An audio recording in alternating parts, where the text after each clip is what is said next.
Hi guys, welcome back to my channel and welcome if you're new.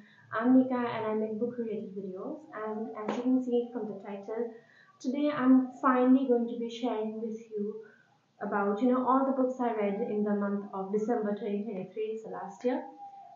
It took me a really long time, but here is the video finally. So I hope you enjoyed this video, and if you haven't subscribed yet, don't forget to do so. Click on the thumbs up icon and as well as the bell icon so that you'll be notified every time a new video of mine goes up. Without further ado, let's start with the video. Alright, so in December, I have my notes right here. I know that I look a bit messy, but I'm in Assam right now and it's very humid, so my hair tends to get very frizzy during this time, so kindly ignore that. So yeah, I read a total of 10 books in December, and overall I had an okayish reading month. I wouldn't say it was very good because compared to January of 2024, I think January was much better. So yeah, I read a total of 10 books, and the way I'm going to share about them with you all is firstly I will go from the lower ones like 1 star, 2 star, and then move on to the 5 star reads. So yeah, so let us begin with The Temporary Wife by Maya Alden. This is a book that I rated 2 stars. Now the basic premise of this book is that we have this girl called Liesel, and she gets married to this guy because her father told her that he wants to marry her, and that he would be very happy because he was on his deathbed. She also decides to honor his wishes and she ends up marrying this guy. It's not a love marriage, obviously, so both of them have a lot of things to adjust and everything. He's nice, she's nice to him and everything, but there's no romance in the beginning. She also is living with an autoimmune disease, so she's in a lot of pain generally, and he doesn't know that, but of course, it's revealed later on. Since it's a romance story, of course, they tend to fall in love together. And I should also mention that this is a part of the Once Upon a Time series by the author Maya Holden. And this particular story, The Temporary Wife, is based on the Andersen fairy tale, The Little Match Girl. So yeah, so that's how it's going between this husband and wife until Serafina Vine steps in. So she is the fairy godmother of this place, and then she sets up the couples and everything, um, just by recommending them a wine or something. I mean, that's the whole premise because it is a retelling of a fairy tale. So there's sort of like this magical elements. Not so much that this book is a fantasy or magic realism, but just these tiny elements of magic that make sure that the two people end up in love and together. So that's that. I personally felt like this was an overall a book that you read just to pass the time. I also did not think there was a lot of chemistry between the two people. Their relationship did feel a lot mature because they were both nice and they were trying to make things work out. But then that romance, the passion, I didn't find that. So unfortunately, this was a 2 star read for me. And would I recommend it to you all? Not really. But sometimes when you need a palate cleanser, you don't care how shitty the book is, then perhaps you can pick it up because this has a story, it's got a long plot as well, but overall I did not find this to fulfill me in any way. It was just a time pass read. So yeah. Alright, moving on, let's go on to the next story. And this one was also another 2 star read. Overall I have 2 star reads this month. This one is called A Vow of Hate by Lila James. So the basic premise of the story is that this is sort of like an enemies to lover, enemies to lovers, hate to love arranged marriage story. And I did not really enjoy it much. And I think the best way for me to let you know about the story, a basic gist of it, is to just read out the synopsis to you from Goodreads. Once upon a time. Hate consumed him, love wrecked me. That night changed both our lives, turning our beginning into something toxic. We were poisoned together and there was no antidote. Our story began like any other fairy tale ended, with a beautiful wedding, 1 kiss, 2 rings, 3 vows. Killian Spencer became my lawfully wedded husband and I his dutiful wife. But he was no Prince Charming. He didn't come to save me and he vowed there would be no happily ever after. And me, just like the legends I'd read as a little girl, I always thought I'd be the princess in my fairy tale. Well, I was the villain of our love story. Till death do us part. So yeah, overall, I wrote a very short review for this, and I wrote, such immature people. They keep on repeating how bad and toxic they are for each other and still remain together. Ugh. So that was what I wrote. I did not really enjoy this book, like I just mentioned, because it felt very repetitive at times. They both know they're bad for each other and they keep on repeating that. And you move on. If you're that bad for each other, do something about it. But it's just, it was so irritating, I feel, because these two people, they're adults and yet they're acting so immaturely that I did not um, like it. Moreover, I think the pacing was a bit weird. It could have been a lot smoother, but maybe because because of all these overall issues, I did not enjoy the book. I think because one by one, these are not big things to deal with, but then together, when you add them up, it's such a mess of a book that I personally did not read it. The book has an overall rating of, let's say, it's 3.75, so that's not that great. But then, apart from the pacing, also the characters, Killian was such a hot and cold kind of guy. He likes Juliana one minute and then the other he doesn't like her. And then the heroine also, her reasons for keeping her secret and everything. It's just so immature and it doesn't make sense. So overall, I did not really like this book. Both were such stupid people. Wouldn't recommend you to waste your time reading this book. So yeah, let's move on to the 3-star reads now. Alright, let's move on to the 3-star reads. The book I have here is called Broken Whispers by Neva Altaj. Now this is book 2 in the Perfectly Imperfect series, of which I've read book 1 before. So in this one, basically we have two people, Mikhail and Bianca. Now, Mikhail is a part of the Italian mafia, and Bianca is a princess of the Russian mafia. So, what happens is that because of some event or the other, something that happens, mafias are always at war.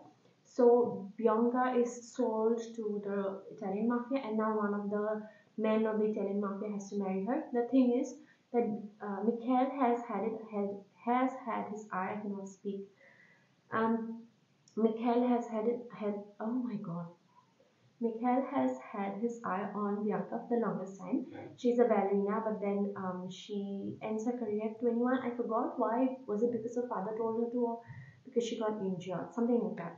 So now she's sold to the Italian mafia, and since Mikhail has his, oh my god, has always seen her from afar and was really attracted to her. He's like, no, if anyone's gonna marry her, it's gonna be me. They end up falling in love. It's a beautiful story. He's a scarred hero. She's a mute girl, and then they fall in love eventually. So the thing that I really liked about this one is that it's a very soft romance. It's like a Beauty and the Beast retelling, and it's literally that because she's beautiful. He's got scars on his face and everything, and he considers himself a beast compared to her. And it's very soft. It's like he's lost so much of his heart, but now he's being brought back to life by the love of this woman and his cute kid as well. So overall, it was a really interesting story, and I really enjoyed it. I might actually check out book 3 as well because I've read book 1, enjoyed it. I've just read book 2, I've enjoyed it as well. And I think I might check out the next book as well, which is Hidden Truths. So let's see. But yeah, that's the next book. Moving on, I have The London Seance Society by Sarah Penner. Now, the reason I actually got this book was because my friend Gayatri posted on social media that this book is on sale. The hardcover of this book is on sale for like just 75 rupees, which is I think just $1 American dollar, even less than that maybe. So I was like, I'm getting a hardcover book for so less. Why not just buy it? So I did. So the basic premise of this story is that it's a historical fiction, and it's about two daring women who are on the hunt for truth and justice in the perilous art of conjuring the dead. It's 1873 at an abandoned chateau on the outskirts of Paris. A dark seance is about to take place, led by acclaimed spiritualist Rodeline Delaire, known worldwide for her talent in conjuring the spirits of murder victims to ascertain the identities of the people who killed them. She is highly sought after by widows and investigators alike. Lena Wicks has come to Paris to find answers about her sister's death, but to do so she must embrace the unknown and overcome her own logic-driven bias against the occult. When Borderline is beckoned to England to solve a high-profile murder, Lena accompanies her as an understudy, whereas the two women team up with the powerful men of London's exclusive seance society to solve the mystery. They begin to suspect that they are not merely out to solve a crime, but perhaps entangled in one themselves. So yeah, it was an interesting read, and like I said, I rated it 3 stars. There was nice mystery, there was nice romance as well, and the setting was done really, really well. I mean, I haven't been to France, England, but still, based on what I've read in different books so far, I think the author has done a good job um, in bringing to life that environment of Paris, of England, especially of that time, 1800s, 1873. Yeah, 1873. So that was that. The magic and all, how they did the magic with its proper steps and everything, that was really interesting to see as well. And how they navigate life, and I think it was also interesting to see how they did not face a lot of opposition, because their world was really limited, more or less limited to people who believed in them. So it's not like they had to deal with people who thought that what they were doing was untrue and everything. So that's that. And I think this is also the Victorian era. So in Victorian era, Victorian era was what, 1837 to 1901 roughly. So yeah, in that time there were a lot of seances. So based on that actual historical fact, this was done quite well. So yeah, that's that. Now the reason I don't have any of these books with me is that somewhere, of course, ebooks or PDFs or Kindle Unlimited books are read. But the thing is, all of them are in Delhi, and right now I'm in Assam, so I don't have any of these books physically with me. So that's why I'm, putting up pictures of the books either this side or that side, either of these sides, as I'll see when I edit later. But yeah, that's that. So I hope you're understanding why that is so. All right, the next 3 books that I'm going to share with you all are all graphic novels that I read. So first is Adulthood is a Myth by Sarah Anderson, and I should just let you know that I enjoyed all of these 3. Adulthood is a Myth, I rated it 3 stars, and it's a very interesting book. It is very sarcastic in the fact that the author, who is also the illustrator, she draws all of these different scenarios where you realize that adulthood is not actually what you thought it was when you were a kid. You have so many responsibilities. Half the time you're half dead from catching up on all the pending tasks, and then the pending list goes on increasing and everything. So I found this book very, very relatable, especially now that I live alone. I'm here on a break because I am recuperating from a disease that I had. But otherwise, I live alone, so I really did relate a lot with this book. So I rated it 3 stars. Then moving on, I also read Oh, the Places You'll F Up, a parody for your 20s by Joshua Miller, Patrick Casey, Gemma Correll. So this was again kind of like you could say an extension from of the previous book. So this is like I am in my 20s. I'm exactly in my mid 20s. So I found this very, very relatable. You make so many messes, so many difficult, you create such difficult situations for yourself, and I found that this book really captured it all. Of course, since this is not set in an Indian scenario, there were some scenes that were, let's say, not relatable to me, but overall, in general, the theme was relatable, and I ended up rating this book another 3 stars. Like I mentioned, this is also a graphic novel. Then the last graphic novel I read in the month of December was The Tea Dragon Festival, which is book 2 in the Tea Dragon series by Kay O'Neill. Now I read this on Everand and I just could not find book 1.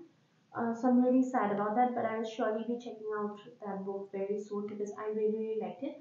So it's about a society where there are these little tea dragons, and then our heroine Rin, I think, yeah, Rin suddenly one day stumbles upon an actual huge real dragon. At the pace that the story continued, I found that their friendship took a really nice turn, and I don't know why I'm getting the vibe that it might take a romantic turn later on, but I don't know how that would be possible between a human and a dragon. But then again, he is a shapeshifter kind of dragon, so maybe that's possible. I mean, we read shifter romances all the time, so that's that. Overall, it was very cute. The art style was very cute, and it was so wholesome. I felt like, and it was also very short. I actually read all these three graphic novels with my friends back in Delhi.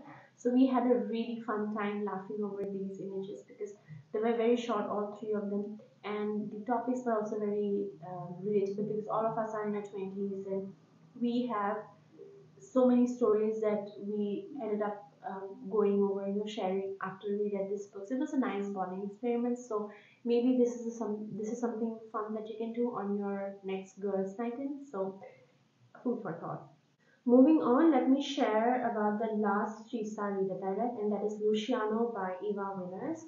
So in this book, we have two people, I think Grace and Luciano. They get married to each other and they have a really nice life and everything. Again, this is a mafia romance. But then some misunderstanding comes up, and Luciano does not believe his wife. So she leaves, and like literally with nothing, just the clothes from her back and her best friend, and they leave. But then something happens because of which she is dragged back into his life. Now, I think the overall pace was okay, but this book focused more on the present, that is Grace when she's away from him and everything, and then him finding her and everything. I would have liked more of a view of how they got together, their story as they bonded and everything. The beginning it would have been a bit nice. Um, then I think, since I personally like it when the hero grovels, I would have preferred a lot more groveling. I did not expect Graves to forgive him so easily as she did. I would have loved if she had made him grovel for longer, especially because Grace really develops as a person. Her character arc is one really great throughout the story, compared to Luciano, whose I think character kind of remains the same in the first 70%, and only then he starts to change when he realizes the truth and what happened, everything. This is me not trying not to give you a spoiler. So that's that. Overall, I think it was really fine. There were also a lot of different characters, so it was kind of distracting. But then once I got into the story, I conditioned myself to ignore them more or less. So that's that. So it was an overall interesting read. Like I said, I rated it 3 stars, and yeah, this is I think a series if I'm not wrong. Yeah, this is series Bells and Mobsters Part One. There's a lot of political intrigue, also political as in within the mafia world. So if that's something that you like, you might really enjoy this one. Moving on, let me tell you about my 4-star read of the month, December, which was Iron Frame by Rebecca Yarros. Now, this is book two in the Imperial series. Book one was Fourth Thing. I really, really enjoyed it. I actually bought it the day it came out, so I was really, really excited. So, this is a continuation of the story and everything. The basic tropes in here are dragons, there's fantasy, there's dark academia kind of, this found family, it's enemies to lovers, slow burn, touch her you die, morally grey MMC, forced proximity, there's also disability rep. So there's a lot in this book. But going in, I would have to say that although I really enjoyed it from the entertainment point of view, I rated it 4 stars after all. I do think there was something missing. So go in knowing that. Again, if you like to read romantasy, I'm not saying fantasy, but romantasy without really criticizing it, then this series is for you. For me, romantasy is something that I like to read for the romance specifically and just a bit of romance. Um, so I don't criticize romantasy as much as I would say criticize pure fantasy with a little bit of romance. You see the difference? So yeah, overall it was really interesting, and I think it was done really well.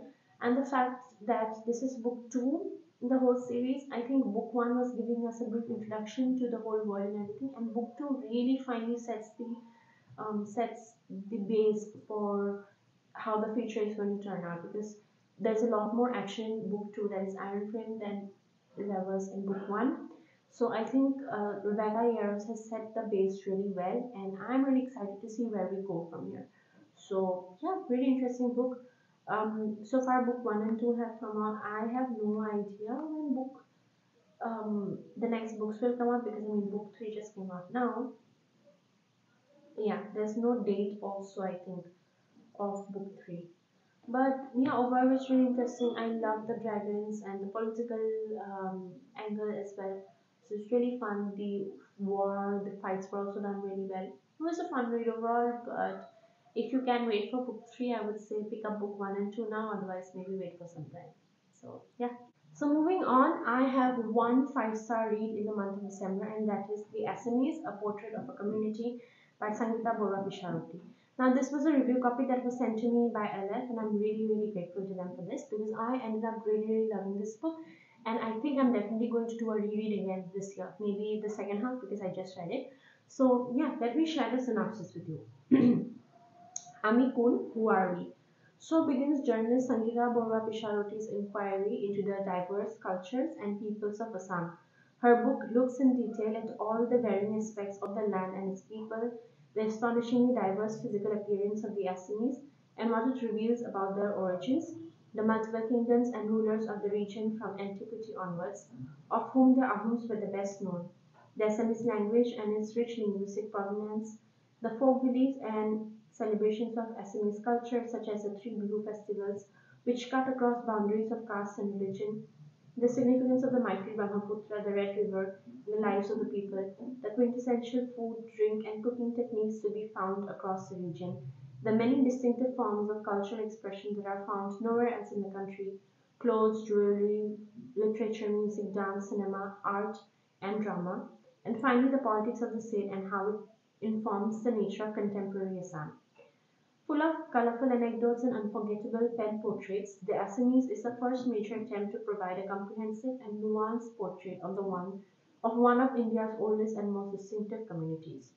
So as you can see, I had seen this book previously at a bookstore in Crossword, I think, and then it really intrigued me. But that day I was short on cash and everything. So it ended up that I wrote to LF if it's possible for me to get a review copy, and they kindly sent me the book, and of which I was very glad. So I ended up really loving it. Like uh, as I mentioned before, I ended up rating it 5 stars. I think it would be best if I share the review that I wrote for this book. I wrote, if there is one book I'm going to reread in 2024, it is going to be this one for sure. The Assamese was a comprehensive book on the Assamese community, and I am so glad that I had the opportunity to read it this year. It is not often, rather, it is very rare to even come across mentions of Assam or Pagdadisha, Pagdadishpur, or Kamrup in mainstream literature, both fiction and non-fiction. Therefore, to have this book in my hands is nothing short of privilege on the one hand and applaud for the author on the other. It was really amazing to read about my history in complete and not just get a quick glimpse of it like in, let's say, school books. I think this is an updated historical as well as anthropological work that should find its way into every Assamese bookshelf. I unfortunately am one belonging to the generation that did not get to learn my history completely. And now that I'm aware of the same, I'm trying to change that. Slowly but surely, I'm getting rid of my ignorance and reclaiming my identity. The book discusses the history and culture of the people of this region, including the origin, the physical appearance, food habits, languages, and dialects, as well as the different and unique folk culture, including celebrations and respective rituals. Moreover, the book also delves into the political scenario in regards to the NRC, the Assamese identity, the Assam Accord, the indigenous identity, and so on. Overall, I would really like to reassert that this is a really important piece of work that will help everyone who, like me, wants to know more and delve deeper into the Assamese culture and history as we know it. So yeah, many thanks to Ada for sending this book to me, and perhaps when I do a reread again, and I'll talk more about it then. But yeah, that's the book. That is also the last book that I want to share with you all today. Thank you so much for watching this video, and click on the like button if you liked it, and thumbs up button if you liked it, and subscribe if you haven't already. I'll see you again in another video very soon. Until then, take care, peace out, bye.